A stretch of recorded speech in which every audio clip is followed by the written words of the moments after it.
पंजाब और हरियाणा की सीमाओं पर ठंड और बारिश के बीच किसान अपनी मांगों के लिए डटे हुए हैं। उनके हौसले बुलंद हैं। किसान नेता जगजीत सिंह दल्लेवाल, जो 70 वर्ष के हैं, आमरण अनशन पर हैं, लेकिन उनकी आवाज अब भी अडिग है। दल्लेवाल का कहना है कि यह उनकी नहीं, बल्कि पूरे किसान समुदाय की लड़ाई है। उनकी मांग है फसलों पर न्यूनतम समर्थन मूल्य एमएसपी की कानूनी गारंटी। आंदोलनकारी किसानों का कहना है कि एमएसपी के बिना वे मंडी के व्यापारियों पर निर्भर हो जाते हैं। सुप्रीम कोर्ट ने भी दल्लेवाल की बिगड़ती सेहत पर चिंता व्यक्त की है।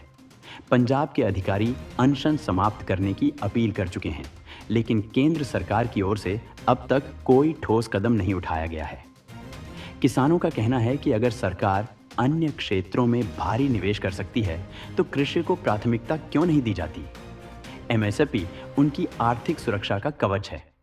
हरियाणा सरकार ने 24 फसलों पर एमएसपी खरीद की नीति लागू करने की घोषणा की है, लेकिन किसान इसे कागजी कदम बता रहे हैं और केंद्र से कानूनी गारंटी की मांग कर रहे हैं।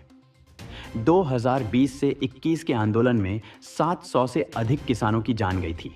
उनकी कुर्बानी व्यर्थ नहीं जाएगी। क्या केंद्र सरकार किसानों की दृढ़ता के आगे झुकेगी? यह संघर्ष सिर्फ एक आंदोलन नहीं, बल्कि किसानों के अधिकारों और भविष्य की लड़ाई है।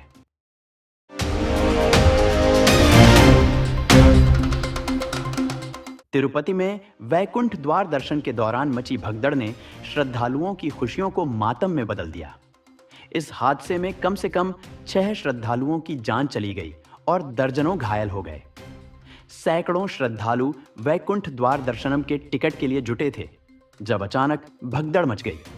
एक डीएसपी के गेट खोलते ही भीड़ बेकाबू हो गई, जिससे यह हादसा हुआ। तिरुमाला तिरुपति देवस्थानम टीटीडी के अनुसार यह घटना प्रशासनिक खामियों का नतीजा हो सकती है। टीटीडी अध्यक्ष ने इस घटना को दुर्भाग्यपूर्ण बताया और भगवान वेंकटेश्वर के भक्तों से माफी मांगी। मुख्यमंत्री एन चंद्रबाबू नायडू ने घटना पर दुख जताते हुए भविष्य में ऐसी घटनाओं को रोकने के सख्त निर्देश दिए हैं। राष्ट्रपति द्रौपदी मुर्मू, प्रधानमंत्री नरेंद्र मोदी और राहुल गांधी समेत कई नेताओं ने इस हादसे पर शोक व्यक्त किया। घायलों के शीघ्र स्वस्थ होने की प्रार्थना की गई और पीड़ित परिवारों के साथ संवेदनाएं साझा की गईं। घायलों को अस्पताल ले जाया गया है, जहां उनका इलाज जारी है। इस दौरान पुलिस और प्रशासन के राहत कार्य की वीडियो सोशल मीडिया पर वायरल हो रही है। भगवान वेंकटेश्वर स्वामी के दर्शन के लिए भक्तों का जोश और श्रद्धा इस घटना से प्रभावित हुई है। प्रशासन ने वादा किया है कि ऐसी घटनाओं से सबक लिया जाएगा।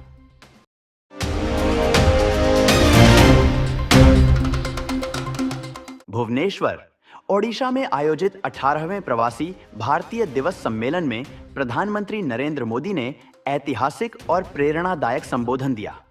उन्होंने भारत की समृद्ध विरासत और आज के प्रगति पथ की बातें साझा की। पीएम मोदी ने कहा कि ओडिशा की धरती शांति और समृद्धि का प्रतीक है। उन्होंने सम्राट अशोक का उल्लेख करते हुए कहा कि जब दुनिया साम्राज्य विस्तार के लिए युद्ध लड़ रही थी, तब ओडिशा शांति का मार्ग दिखा रहा था। उन्होंने कहा, भविष्य युद्ध में नहीं, बल्कि बुद्ध में है। प्रधानमंत्री ने भारतीय डायस्पोरा को भारत का राष्ट्रदूत कहते हुए उनकी सामाजिक मूल्यों और योगदान की प्रशंसा की।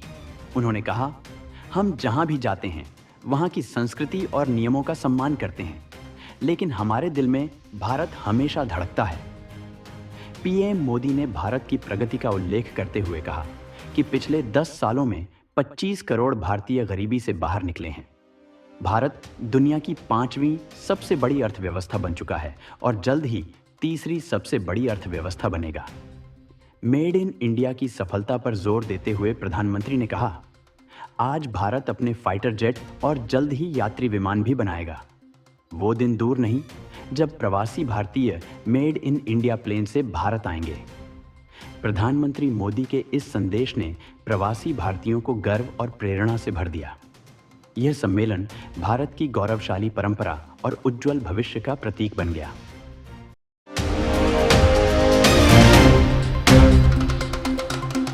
महाराष्ट्र में इन दिनों एक बड़ा घोटाला सामने आया है, फर्जी जन्म प्रमाण पत्र घोटाला।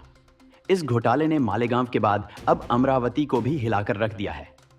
इस घोटाले के तहत गैर कानूनी तरीके से बांग्लादेशी और रोहिंग्या मुसलमानों को जन्म प्रमाण पत्र जारी किए गए। भाजपा के पूर्व सांसद किरीट सोमैया ने दावा किया है कि अमरावती के अंजनगांव में बीते 6 महीनों में 1100 फर्जी जन्म प्रमाण पत्र जारी किए गए। सोमैया ने सोशल मीडिया प्लेटफॉर्म एक्स पर पोस्ट करते हुए कहा कि बिना उचित जांच के ये प्रमाण पत्र जारी किए गए।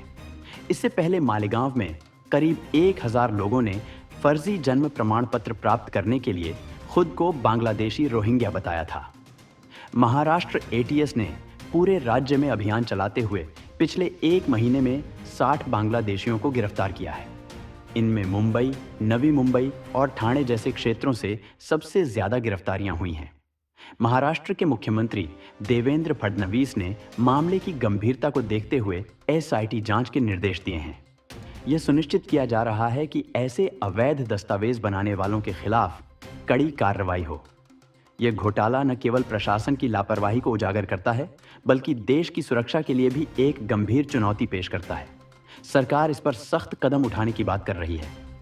फर्जी दस्तावेज न केवल कानून का उल्लंघन है, बल्कि हमारी सुरक्षा के लिए भी खतरा है। जागरूक रहें और प्रशासन का सहयोग करें।